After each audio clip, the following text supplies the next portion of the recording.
नाज़रीन इकराम, एक जानिब तो अमेरिका और वेनेजुएला की जंग का आगाज हुआ है, तो on the other hand Russia Ukraine जंग भी अब नेटो ममालिक और यूरोप तक फैल चुकी है और आज नहीं तो कल इसका जवाब यूरोप ने देना है। लेकिन वहीं दूसरी जानिब एक और बड़ी जंग का आगाज हुआ चाहता है। चाइनीज समुद्र साउथ चाइना सी में एक नई जंग छिड़ी है। चीन ने अमरीकी इत्तेहादी बेड़े के ऊपर बड़ा हमला किया है, जबकि अमेरिका जो है वो भी जदीद तरीन हथियार चीन के बॉर्डर पर लाकर खड़े कर चुका है और चाइना इस वक्त अमेरिका के मिसाइल सिस्टम के दहाने पर है। चीन की तरफ से खौफनाक वार्निंग भी जारी की गई है और चाइना इस सब के अंदर अपना मैसेज किस तरह से कम्युनिकेट कर रहा है, इस चीज को भी समझना है। और ये वैसे भी जितने इंटरनेशनल कॉन्फ्लिक्ट सर उठा रहे हैं, अनफॉर्चुनेट सी बात है 2025 तो जंगों का साल है। ईरान इसराइल जंग, पाक भारत जंग और अब 3.5 साल रूस यूक्रेन जंग जो है उसमें भी याद रखिएगा नॉर्थ कोरिया चाइना और रशिया जो है वो इत्तेहादी हैं। वो जंग जो है वो रोमानिया और पोलैंड तक फैल चुकी है। यूरोप उसका जवाब देने के लिए पर तोल रहा है। अमेरिका ने वेनेजुएला की एक और शिप के ऊपर हमला कर दिया और वेनेजुएला के फाइटर जेट स्क्रैम्बल हो चुके हैं और वेनेजुएला जो है वो जंग की तैयारी कर रहा है और चीन को पुकार रहा है और चीन की अरबों डॉलर की ऑलरेडी इन्वेस्टमेंट जो है वो वेनेजुएला के अंदर है। ये तनाजा अपनी जगह पर,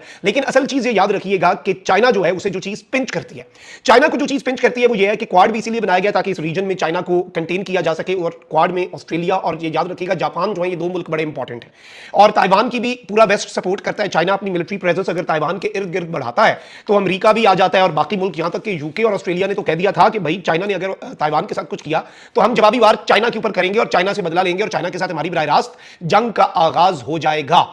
अब इस सारी सूरत हाल में टीआरटी वर्ल्ड जो है नाज़रीन इकराम वो क्या रिपोर्ट कर रहा है, withdraw typhoon missile system from the region, China asks US and Japan. China ने अमेरिका और जापान को कहा कि ये जो टाइफून मिसाइल सिस्टम है इसे इस खित्ते में से, इस रीजन में से जो चाइना को आप अपने निशाने पर ले आए हैं, इस रीजन में से आप इसे विड्रॉ करें। अब नाज़रीन इकराम अमेरिका ने किया क्या है, अमेरिका ने अपने एक मिसाइल सिस्टम है और इसका नाम टाइफून मिसाइल सिस्टम है। ये मिड रेंज कैपेबिलिटी का एक पूरा मिसाइल का सिस्टम है और ये टोमाहॉक क्रूज मिसाइल जो है अमेरिका के वो भी फायर कर सकता है और ये अमेरिका ने अपना जो सिस्टम है ये डिप्लॉय किया है वेस्टर्न जापान में। अच्छा, इसके साथ ही साथ मैं आपको ये बता दूं कि अप्रैल 2024 में ये जो टाइफून सिस्टम है ये इसकी बैटरीज जो है फर्स्ट एमडीटीएफ की वो फिलीपींस के अंदर भी डिप्लॉय की गई थी और ये अमेरिका के टाइफून सिस्टम की पहली इंटरनेशनल ओवरसीज डिप्लॉयमेंट थी, यानी अमेरिकी सरजमीन के अलावा किसी और सरजमीन के ऊपर ये डिप्लॉय हुए थे। और नाज़रीन इकराम ये बेसिकली ज्वाइंट बेस है लुइस मैककॉर्ड का, वहां पर US air force C-17 globe master जो है उससे ये डिप्लॉय किए गए थे और एक अनआइडेंटिफाइड एयरफील्ड जो है वहां पर ये आए थे और ये बेसिकली ज्वाइंट मिलिट्री एक्सरसाइजेस के लिए था। अभी इसके हवाले से मैं आपको ये बता दूं कि ये जो टाइफून मिसाइल सिस्टम है ये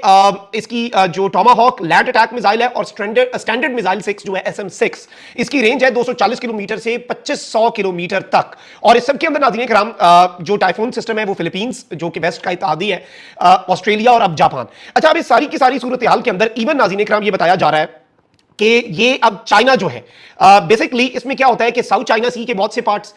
खलीज जो है ताइवान की वो और इवन सदर्न चाइना जो है वो भी इसके स्ट्राइकिंग डिस्टेंस पर आ चुका है। अब इस चीज को आप समझें कि चाइना ने अपनी वार्निंग जो है वो जारी कर दी है। चाइना ने अर्ज किया है कि इस खित्ते के अंदर से अमेरिका को भी कह दिया और जापान को भी कह दिया है कि ये जो फिलीपींस और फिर जापान के अंदर डिप्लॉयमेंट है ये अपना सिस्टम पकड़ो और यहां से चलते बनो, इसे इस खित्ते में से निकालो। और इस सब के अंदर मैं आपको ये बता दूं कि रॉयटर्स ने बल्कि एक दिन पहले ये बात कर दी थी कि US typhoon missile systems presence in Japan sharpens Asia arm race, यानी एशिया के अंदर जो हथियारों की एक जंग है उसे शार्पन कर दिया है और आर्मी का जो टाइफून सिस्टम है टास्क एंड पर्पस के मुताबिक वो जापान के अंदर डिप्लॉय हो चुका है और चीन ने इसके ऊपर सख्त तरीन मौकिफ जो है वो अपनाया है। अब चाइना जो है नाज़रीन इकराम बेसिकली ना आप मैसेजिंग जो है वो करते हैं, आप अपना मैसेज जो है वो कम्युनिकेट करते हैं और चाइना का मैसेज कम्युनिकेट करने का बहुत से तरीके हैं। अब एक तरफ तो ये टाइफून सिस्टम जो है नाज़रीन इकराम जदीद तरीन हथियार जो है ये चीन के सर पे आप ले आए, चाइना जो है वो आपके स्ट्राइकिंग डिस्टेंस के ऊपर आ चुका है, चीन से खतरनाक तरीन वार्निंग जारी हो चुकी है और इस सब के अंदर मैं आपको ये बता दूं कि इस सारी सूरत हाल में चाइना जो है अब वो देखता है कि किस तरह से वो चीजें आगे लेकर जाएगा और किस तरह से ये जो मिसाइल सिस्टम है ये आगे बढ़ता है। अच्छा, एक और बड़ी आम तरीन चीज हुई है नाज़रीन इकराम के रशिया ने भी ब्लास्ट किया है वेस्ट को कि भाई आप टाइफून सिस्टम चाइना के ऊपर ले, क्योंकि इत्तेहादी और वैसे भी एक बेसिक रूल है दुश्मन का दुश्मन दोस्त, तो वो इत्तेहाद नेचुरल भी है। अच्छा, अब चाइना ने क्या किया नाज़रीन इकराम के साउथ चाइना सी के अंदर फिलीपीन जो है उसकी जो शिप्स हैं, उसकी जो कश्तियां हैं फिलीपीन की,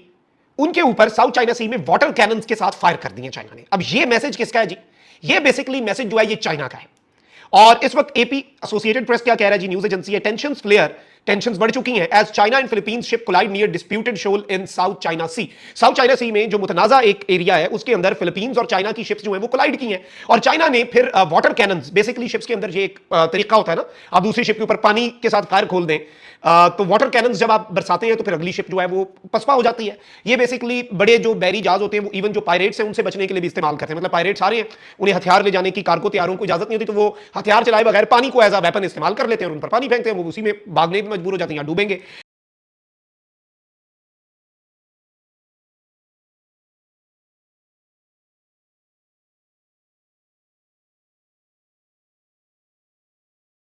अब इसमें इंपॉर्टेंट चीज ये हुई है नाज़रीन इकराम कि चाइना ने, इसकी वीडियो भी बाय द वे आ गई है और चाइना ने अटैक किया है वाटर कैनन से फिलीपींस की कश्ती को। और इसमें हुआ यह है कि चाइना ने इसके साथ शिंजुआ न्यूज एजेंसी जो है चाइनीज, उसने बेसिकली ये रिपोर्ट किया कि चाइना के कोस्ट गार्ड जो है उन्होंने कंडेम किया है, उन्होंने मजम्मत की है फिलीपीन की कि फिलीपीन ने क्या किया जी,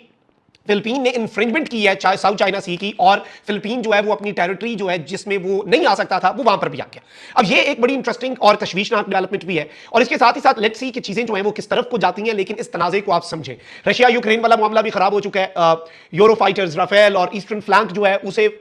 यूक्रेन बॉर्डर के साथ यूरोप जो है उसे महफूज बनाया जा रहा है। रशिया बेलारूस अपनी जंगी मशकें कर रहे हैं, पोलैंड अपने बॉर्डर पर 40,000 ट्रूप्स भेज रहा है, रोमेनिया सर पकड़ के बैठा हुआ है, यूरोप जो है वो सोच रहा है कि भाई अब रशिया को हम इसके ऊपर जवाब दें या ना दें। पोलैंड वाले मामले का दरगुजर का भी उन्होंने अपना मूड ही बनाया था कि रोमेनिया में चले गए। अब एक तरफ वेनेजुएला वाला तनाजा, फिर ताइवान वाला। अच्छा, अभी ये ताइवान वाले इशू में ये सब नहीं हो रहा, चाइना ने वार्निंग दी है अमेरिका को और जापान को। अमेरिका यहां पर क्यों लाया, ये बेसिकली चाइना को मैसेज है। अब चाइना जो है वो वेनेजुएला के तनाजे में, क्योंकि वेनेजुएला का जो सदर है, जो वेनेजुएला और अमेरिका का तनाजा चल रहा है वो उसमें चाइना से मदद मांग चुका है, Nicolas Maduro.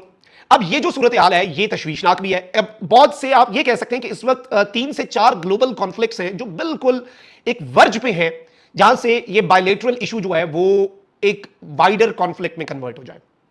This is unfortunate, very unfortunate, this shouldn't happen, but this is what जो हमें नजर आ रहा है कि ये अल्लाह ना करे लेकिन होता हुआ गॉड फॉरबिड नजर आ रहा है। और जब इतनी पॉसिबिलिटीज, इतनी प्रोबेबिलिटीज है, एक कॉन्फ्लिक्ट अवॉइड होगा, दूसरा तीसरा सर उठा लेगा। और ये इस वक्त ग्लोबल सिनेरियो जो है मैं आपको फिर बता रहा हूं, ये बहुत इंपॉर्टेंट है, इसे समझना, इस पर अभी से नजर रखना। और इन तमाम तर इश्यूज को हम वेनेजुएला की कवरेज भी कर रहे हैं क्योंकि मेरा अंदाजा ये है कि ये वेनेजुएला वाला तनाजा जो है ना ये भी बड़ा, यानी ये कटा नहीं खुलेगा बल्कि पूरा बड़ा जो है ना वो खुल सकता है। तो ये भी याद रखिएगा। कमेंट सेक्शन में आपने राय का इजहार जरूर करना है जी। अपना बहुत ख्याल रखें। अल्लाह निगहबान, पाक जिंदाबाद।